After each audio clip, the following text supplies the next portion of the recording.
There are 1.3 billion people in Africa and 207 million people are starving in this very same continent. There are 652 million people in Latin America and around 45 million people are starving and suffering from malnourishment. There are almost 1.5 billion people in China and you can see no signs of starvation whatsoever. Granted, there are 56 million people live in poverty in China, but they are not starving or malnourished the same way in Africa or in Latin America. And 56 million out of 1.5 billion is a relatively small percentage as compared to other regions of the world, and this is kind of thing that exists in every other country. And you might be wondering how China is feeding and sustaining its 1.5 billion people. Over the past 2000 years, China has suffered almost one famine per year. Severe drought killed as many as 13 million people in the 2-year famine beginning in 1876. The 1927 famine killed as many as 6 million people. There was significant famines in 1929, 1939 and 1952, but the Great Famine tops them all. It began in 1958 and lasted 3 years, and was probably the deadliest famine in human history, killing between 30 to 45 million people. It's really interesting how China won against its worst enemy, famine, and feeding its 1.5 billion people now. If we go to Ningde Bay, Fujian province in China, we can find millions of floating houses and cages on the sea surface, and if you look around the coastline from Xinjiang to Guangdong province along 1000 miles, you can see floating cages are virtually everywhere. Those cages are actually seafood farms. Instead of going out to the oceans and catching wild seafood, Chinese sea farmers are in the same place and raising their own seafood. And if you calculate it, it's actually very cost efficient and profitable, with much less effort from raising fish, shrimps, crabs, lobsters, clams, and so on. It's not just sea or ocean waters that are being farmed. Chinese farmers are finding any possible open water, such as reservoirs, rivers, lakes, for farming their sea and freshwater food. Each of these cages contain hundreds of fishes and crabs, and they are actually making a lot of fish. You might be wondering how much seafood does China consume? It's estimated that the global demand for seafood consumption is 143.8 million tons per year, and China alone has the largest seafood consumption with 65 million tons, almost 45% of global consumption, followed by European Union 13 million tons, Japan 7.4 million tons, the US 7.1 million tons, and India 4.8 million tons. As you can see, even though India and China have almost a similar population, but China consumes 12 times more seafood than India, despite the fact that India is in a better geographical position, surrounded by warmer oceans in a tropical fishing-rich region. Among the 65 million tons of seafood consumed in China, only 15 million tons are caught from the wild.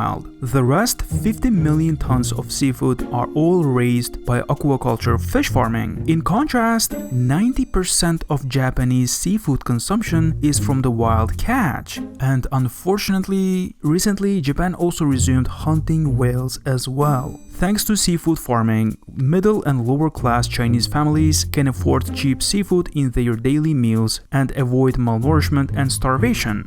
If we go to our next destination, to Huzhou, Xinjiang, we can see the vast floodplain between 3 different rivers. Thanks to the abundance of fresh water carrying nutrients from the river upstream, this area is so productive that it has over 100 million people, and it's one of the most densely populated areas of China. This area is very similar to the floodplains in Bangladesh, West Bengal in India, Saigon in Vietnam, and other floodplains of Southeast Asia. What has the Chinese done so differently compared to other densely populated floodplains in India and Bangladesh? Instead of growing rice, the Chinese have been growing a variety of water food that can sell at higher prices and makes them become richer than if they were growing rice. If we zoom in, we will find millions of fish ponds instead of rice fields. Interestingly, you might see a lot of green trees growing around them. These green trees are mulberry trees for silkworm farming. Over the past 2000 years, the Chinese have developed many sophisticated and sustainable agriculture ecosystems around these areas. The most famous eco-cycle is the fish, mulberry tree, silk cycle. This cycle is very simplistic. There are a fishing pond and a sludge. Mulberries are cultivated on the dikes and sludge helps them grow. Mulberry leaves are for raising silkworm and the feces of silkworm feeds the fish in the pond. However, in order to raise more fish in the ponds, you need an aerator that pumps air into the water. Otherwise, the fishes would not have enough oxygen to breathe. So farmers put the aerator in the center of each pond. Well, having an aerator requires every fish pond to be connected to electricity. So Chinese farmers put solar panels right above the ponds. In some fish ponds, you can also grow other kinds of vegetables while raising fish. One of the most widely grown vegetables is the lotus root. China lotus root production is 11 million tons, which accounts for 90% of world production and 60% of world export. Most of the lotus root production is exported to Korea, Japan, Vietnam, and throughout Southeastern Asia. You can also grow rapeseed using the same principle. Instead of using fertilizers at each winter, Chinese farmers dig the nutrient mud from the bottom of the water and stack them on the bank. And then they grow different plants such as rapeseed or taros on the mud. After thousands of years of continuous cultivation, the field has become something like this. There are no roads, you can only navigate around using boats. With this technique, China is also the leading world export of rapeseed oil, which accounts for 22% of global production. This rape flower industry is directly linked and contributed to the massive beekeeping industry in China.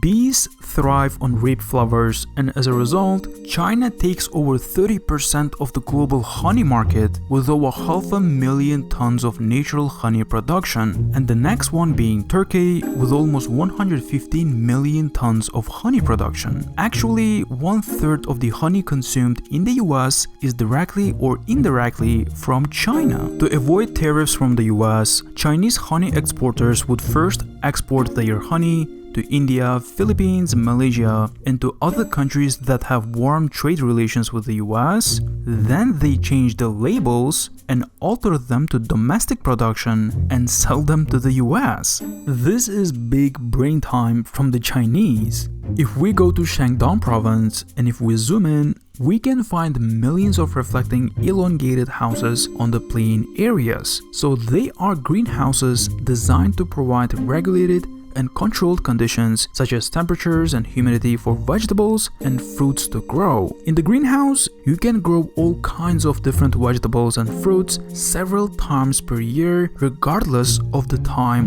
of the year. That means you can get several times more vegetable and fruit yield compared to a normal field. For example, you need at least 52 days to grow lettuce from seeds until you can harvest them in a greenhouse. That means you can grow 7 times more each year. That is 7 times efficiency. Therefore, greenhouse can significantly improve agriculture output in a limited space and time. As a result, according to the Food and Agriculture Organization of the UN, the vegetable and fruit production and consumption of China is around 700 million tons, which is 40% of the world's consumption. Compared to India, 180 million tons, China achieved 3.8 times the amount of vegetable and fruit production, despite the most of the population in India claim to be vegetarians, and despite the fact that the arable land in China is less than India. You might be wondering, just like I am, why India falls far behind China in food production. The secret key is the greenhouse.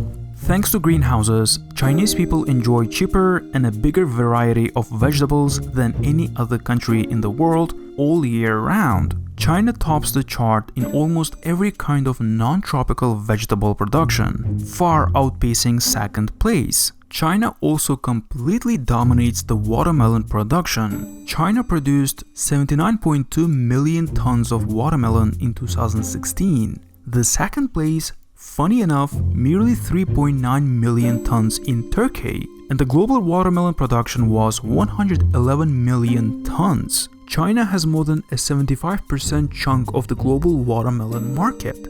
If we move to the next location to the west, Bengal, Xinjiang, we can see red lands in the middle of the desert. These are actually billions of tomatoes being produced. Just like most vegetables and fruits, China dominates the tomato market as well, with 56.3 million tons a year, which accounts for almost 30% of the world's tomato production. If you are eating an Italian spaghetti, Turkish kebab, or Heinz ketchup, you might be eating tomatoes from Xinjiang. It might not directly say that tomatoes are from Xinjiang. Those tomatoes might first be exported to a third world country and then rebranded just as the honey was. And 14 million tons of tomatoes are exported to different countries this way. Xinjiang's agricultural industry heavily relies on the Chinese government to force those customers from the rest of the world to buy their tomatoes and other products using some terms and conditions that they can refuse. For example, whenever Xi Jinping is visiting a country, he's also in charge of selling those products to the country by signing trade agreements. Most developing countries that have a huge Chinese debt piled up, they are forced to buy tomatoes and all other products that China wants them to have. This is the same strategy of superpower countries like the US and Russia, but they are more inclined selling weapons, but the US also forces other smaller allies to buy their agricultural goods. China just copied and pasted the business model, and it has been efficient so far. Finally, let's talk about the main crops such as rice, wheat, and corn. They are the most important foods of all, not only to humans, but also to animals such as sheep, chicken, cattle, that produce meat and milk. So this is a list of top producers of crops. As you can see, China is all around top crop producer compared to other regions. However, for the population of 1.5 billion, this is enough to fill the stomach, but not as much abundant to be considered as well-fed status in per capita consumption in terms of the developed country standard, just like the EU and the US. Despite the domestic crop production increase, China is still not self-sustainable in terms of rice, wheat, and corn.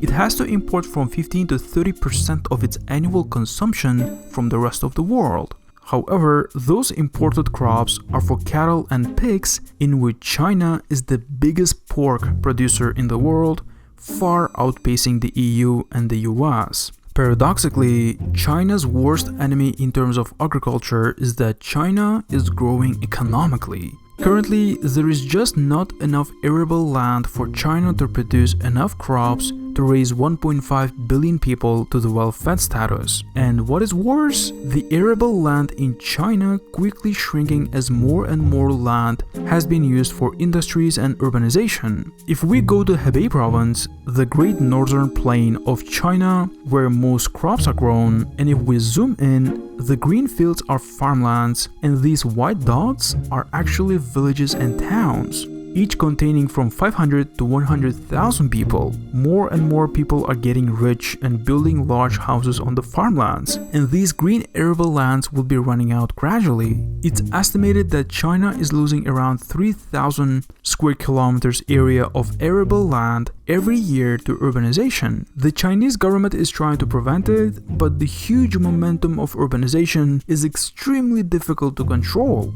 To bypass this problem, from the era of Mao Zedong, the Chinese government has been organizing massive cultivations on hilly land in different parts of China. If we look at the Loess Plateau, this 640,000 square kilometer plateau is actually not suitable for growing crops. But if we zoom in, you can see the valleys, and all the hills are converted to arable lands and terraces. But this cultivation on this massive scale caused land degradation and mudslides during the monsoon season. This proves that Chinese agricultural industry is far from perfect, and they have made a lot of mistakes, but they have learned their lessons. So the Chinese government took out the land and forced farmers to plant trees on them, and the government would compensate the farmers with a fee that is equivalent to the field earnings. So at the end of the day, because of urbanization and lack of arable land, China tends to import land-intensive commodities such as soybeans, cotton, and crops, and export